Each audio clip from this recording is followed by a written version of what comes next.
Welcome to Basic Brewing Video. I'm James Spencer, along with Andy Sparks. Hey James, it's always good to be here. In his happy place here on the back deck. And today we have a special guest cultural expert, Barb Willett. Welcome, Barb, to the show. Thanks for having me. Cheers. We are drinking, or should we say Prost? What do we say? Prost. Prost. Prost. We are, we're drinking Delish. something special today. What are we drinking here, Barb? This is my first batch of homebrew. It's a German-style Oktoberfest. It's awesome. Appropriately enough. It is very good. It's really good. And this is Barb's first beer. It's an extract kit. It turned out very nicely, thanks in part to Andy Sparks. Well, I helped out a little bit. It's always nice to, on your first batch of beer to brew with an experienced home brewer. And Definitely takes the pressure. So you brewed over here. You and your dad came over and brewed at Andy's house. Yep, my dad had got me the kit, and it was really special that we got to come down here and brew it up together. We've been making wine at the house, but this is first beer experience. So how did it compare to winemaking? More fun, less fun? It was less dirty. I mean, we would go out in the vineyards and do the pressing, and de-stemming, crushing, dealing with the juice and racking several times, trying to get it clear. Your hands are freezing and when you're harvesting sometimes. So the real thing. It was labor intensive, and it takes a little bit longer too. So with an extract kit, it's not nearly as labor intensive, but it's still very, very tasty. So good job, guys. Turned out excellent. So we're here to talk about, and you're looking very nice. You're, and I'm going to reach behind you. I'm not getting fresh. I have also got something to put us in the mood for the occasion. Happy Oktoberfest, everybody. Cheers to that. Prost. Prost. Later on, we'll be singing some songs. I went to the costume shop thinking that I was going to get a hat that was going to be appropriate for the occasion. Unfortunately, I didn't try it on before I brought it onto the show. So, Geppetto. So what is Oktoberfest? I mean, you've spent some time in Germany, right? I was fortunate enough to spend half a year in Germany, and I took full advantage of learning about their wines and beer. Basically, Oktoberfest is marking the wedding of Prince Ludwig and Teresa. It happened back in 1810, so it's over 200-year tradition, still strong. The public was invited to this huge carnival of a wedding that took place over 16 days. And basically, the town consumed mass quantities of local great beer that was made specifically in honor of their wedding. And it was originally October, but because of the weather, or so we read, it's been moved to September. So we've got German Oktoberfest beer, and we've got something to go along with the beer as well. We've got pretzels, and we've got mustard. And so I challenged Steve Wilkes to bake the pretzels for today's event. And we got the recipe from Adam Drager of the Yak and Yeti over in Colorado near Denver. And I challenged Steve to brew up, or actually to bake up some pretzels using German Hefeweizen. Here's how that went. Hey, Steve here today, and I'm in the kitchen making pretzels for the very first time. I've never done this before, but it was great fun. We've made some home-style German pretzels. It's going to pair up really great with some mustard that James and Andy have made.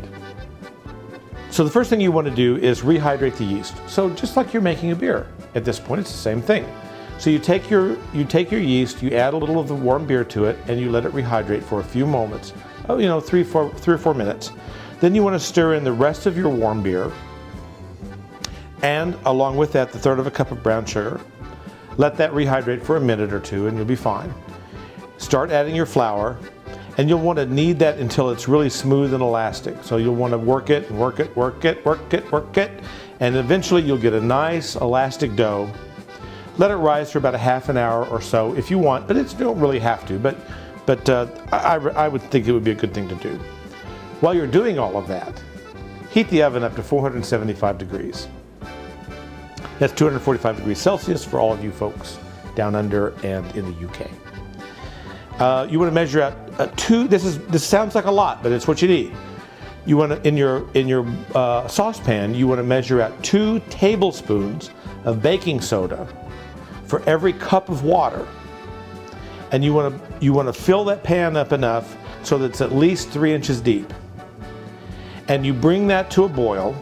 You want to completely put all of that baking soda into solution, and then let it just set it at a low simmer. Then you want to start making your pretzels. And I got to tell you, I've never made pretzels before, but it worked out okay. And you just roll it out, kind of like you're rolling a cigar, until you get this elongated dough tube.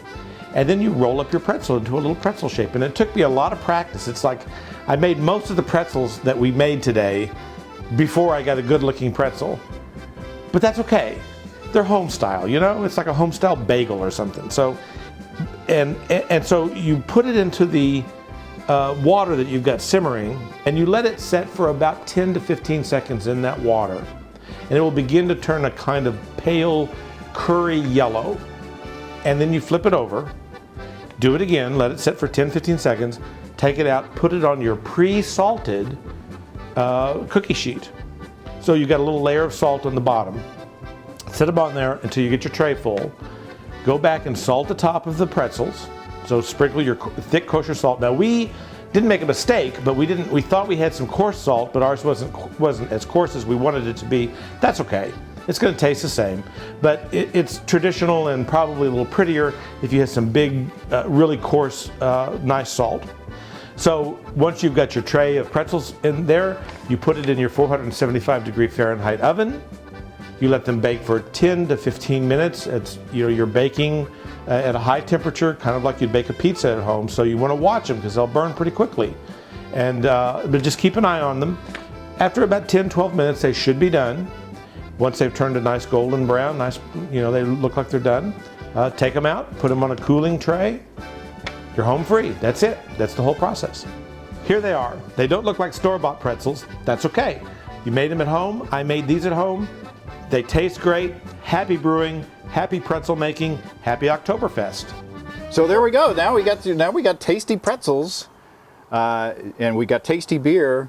We turn to Andy for the third part of our Oktoberfest trifecta with beer and things made with beer. What do we got? We've got a little mustard. What else to go with some pretzels?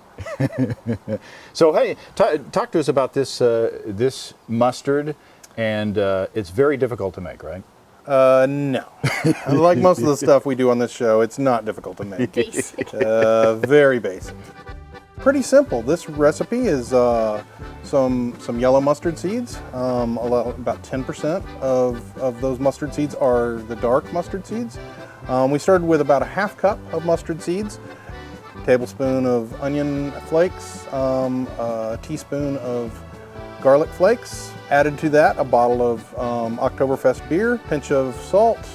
Let them soak 24 hours, 48 hours, and then blend them up. That's all there is to it. And it's amazing how much the seeds will plump over just a short period of time. They swell up almost double in size pretty much overnight. But yeah, I've made several mustards now with different beers and so forth, and sometimes I'll let them sit 3 or 4 days. Usually I'll let them sit out overnight, out on the counter, and then I'll pop it in the fridge and let it sit for a few more days in the fridge. Let them get good and soft, and then hit them with the hand blender. The trick is you really have to blend them for a while. You'll start to blend it and it doesn't really seem to be coming together, and you just really have to kind of keep after it, and it'll finally turn into that paste that you're expecting. And the other thing to remember about making fresh mustards at home is they're very, very pungent at first, and that they'll mellow with age. So don't be afraid if when you first taste it, it's a little too much. Go ahead and stick it in a jar, put it in the fridge, and give it a couple months, and it'll probably mellow out to something you really enjoy. Now you use 2 different kinds of vinegar, right, in this recipe? That's correct. You know, I've made, like I said, I've made a couple of other mustards, and one of the other ones I used all apple cider vinegar, and it actually had too much of that apple cidery, that vinegar taste. So this one I wanted to use just some distilled vinegar. I still wanted to get some of that sourness in there, but I didn't want it all to be with that apple taste. So I split it 50-50, a tablespoon of apple cider vinegar and a tablespoon of distilled vinegar, bottle of Oktoberfest, and some mustard seeds. Now, a few weeks ago, you and I made a mustard for me. It had a lot more of the dark seeds, and it also used Avery's Hog Heaven barley wine, which is a nice big hoppy barley wine. And instead of the vinegar, we used home-brewed kombucha, which you probably have seen on the show, for the tartness and the acidity. And Barb, you had that on a sandwich today, didn't you? Yes, I did. And you put a lot on there. It's quite a potent mustard. Tickles your nose. Yeah. But Andy's right. When I first made that, it was even more pungent than it is today, and that was several weeks ago. So if you do make a mustard and it comes out to be wah, just let it mellow over time. So let's stop talking and start eating. Everybody grab like a good idea. Grab a pretzel, and let's see what we got. Dunk away. Now these were baked a couple days ago, and you freshened them up a little bit in the oven. They're a little.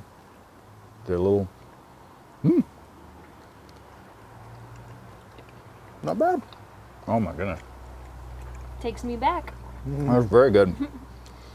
So we're hoping that wherever you are, whatever you're doing, you will stop for a few minutes, enjoy a beer, maybe some pretzels, maybe some homemade mustard, and celebrate the wedding of Ludwig and Teresa. Yep, that's it.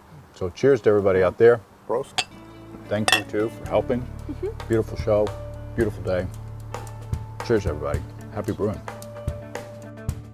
Come and visit us on the web at basicbrewing.com. You can find archived lists of both our audio and video podcasts on home brewing.